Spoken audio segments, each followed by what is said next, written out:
Afternoon, sir. Good afternoon, sir. Okay, so in the list, we have already, we are 26 already. So more, there are still 6 to be coming.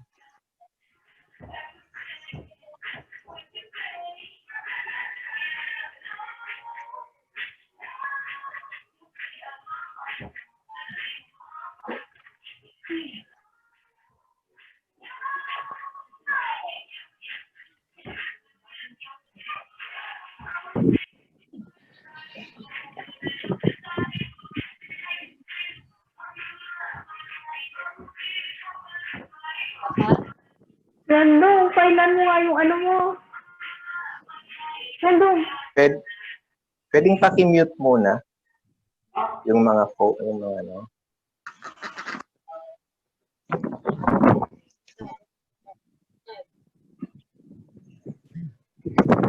Okay, so I think majority are already here. There were 28 in the list, so 27 na yung nandito. While we are waiting for the others to come in. Do you have problems on your first two activities? Your first two activities deal on the basic concepts of assessment and the principles of assessment. So we are not yet in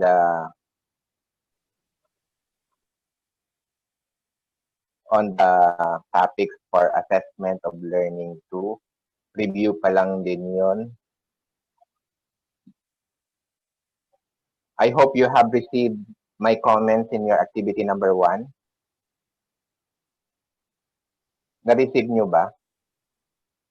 Yes, sir. Yes, sir. Yes, sir. Yes, sir. Okay, so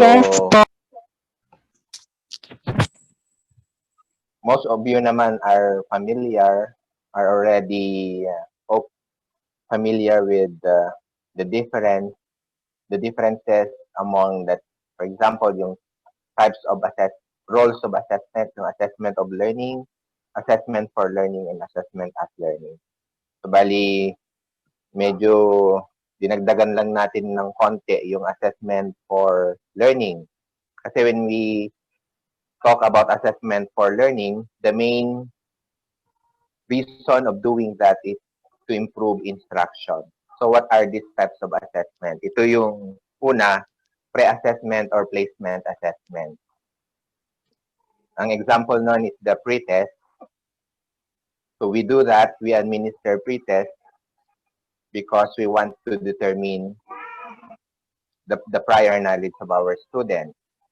And sometimes we also administer diagnostic tests because we want to determine the persistent difficulties among our students. Gusto nating isolve yun, gusto nating tignan yung cause or causes of the problem so that we can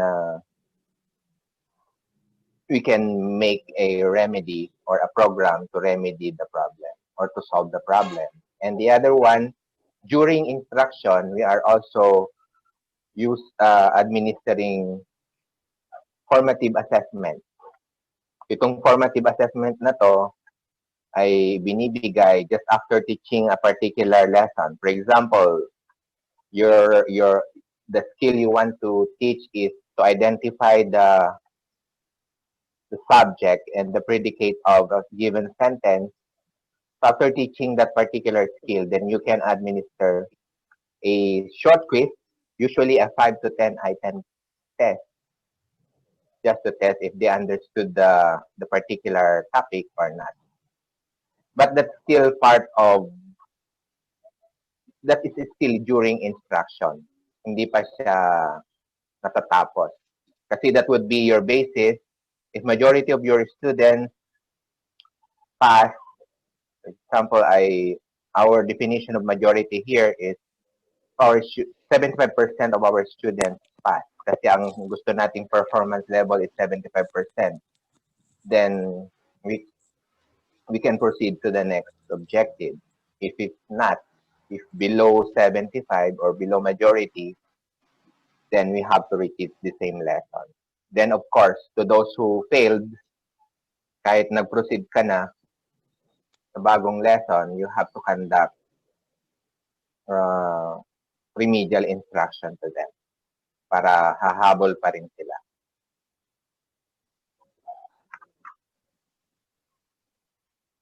So that's assessment for learning. Yung assessment of learning, walang problema. That's summative. Kuhang-kuha nyo based on your definition. And assessment as learning, that's self-assessment. Almost lahat naman ay nakuha niya. Nakuha nyo lahat. And then, next is the principles of assessment. Actually, ito yung pinakamagandang part ng assessment. Sa klase ko dati, pag diniscuss ko yung principles, kahit hindi ka napapasok ng buong semester. Kasi almost nakuha mo na lahat. Isasabuhay mo na lang yon, then you'll become a good assessor of learning or evaluators of learning. Kaya napakahalaga. Pero hindi ko alam kung totoo kasi may feedback na hindi nyo napag-aralan ang principles of assessment. And supposed to be that would be a part of assessment of learning 1. Actually, ang nire-require lang natin ay yung parang 10 commandments or 10 principles of assessment. But if you have other books, you can have other principles of assessment. So, napakarami. Ang second activity nyo is about the principles of assessment. You identify the principles and you explain or you describe teacher's behavior or the student's behavior in order to apply the principle. For example, yung principle, it states that assessment should not be used as a punishment. So you can describe a teacher behavior that would apply the principle. So kahit galit na galit ka, minsan kasi ginagawa nating reason yung pagbibigay ng exam dahil hindi tayo ready or minsan galit tayo kaya nagbibigay tayo ng exam, and supposed to be that's not proper. 'Di ba? May mga siguro nararanasan niyo na rin, na experience din niyo na noon nung nag-aaral kayo ng high school, nung elementary, kapag maingay kayo sa klase, pagpasok ng teacher ninyo, magpapagbibigay ng exam. So kahit hindi kayo ready. Pero sa assessment, sinasabi na dapat you should be prepared in taking the examination. Kaya nga hindi pwedeng biglaan yung exam. You have to prepare for that. Kasi you cannot actually measure the true performance if you don't prepare for the exam.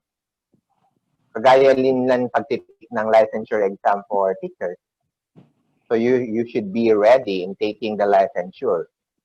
Kaya dapat mag-aaral kang mabuti for your 4 years in college, i-prepare mo yung sarili mo. So not necessarily na you have to take the review kasi ang review lang is just to recall. Hindi naman yun yung talaga yung lisensya para makapasa ka sa licensure exam. Kasi natapos mo na yung 4 na taon. So that's the principle. I hope you have read all the principles of assessment, and if you have your data, your connection, you can also search in the internet other principles of assessment. There are still lots of principles of assessment that you can read and you can study so that in the future you can apply all of them when you go to the field. So those are the principles. Do you have any question on the principles? So siguro nasagot din niyo yung reflection, may last part doon na you have to write your experiences, your reflections, your learning. So, yun yung isang napakagandang gusto ko ring basahin para makita ko kung how did you understand the different principles and how did you use those principles of learning that you have studied or that you have learned in your future career.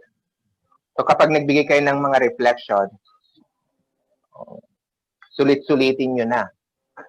Gandahan nyo na. Kasi doon minsan din natin makikita kung gaano kayo kagaling mag-explain. So more points on that. Kasi yung sa ibang part, medyo pwedeng kopyahin sa internet. Yung explanation, pwedeng kopyahin din ng ibang explanation ng iba, but your reflection cannot be copied. Sarili mo lang yan. Okay, so mayroon ba kayong gustong mag-share about their thoughts on the principles of assessment? Kahit isa o dalawa lang? A short reflection, realization on the different principles. Anybody?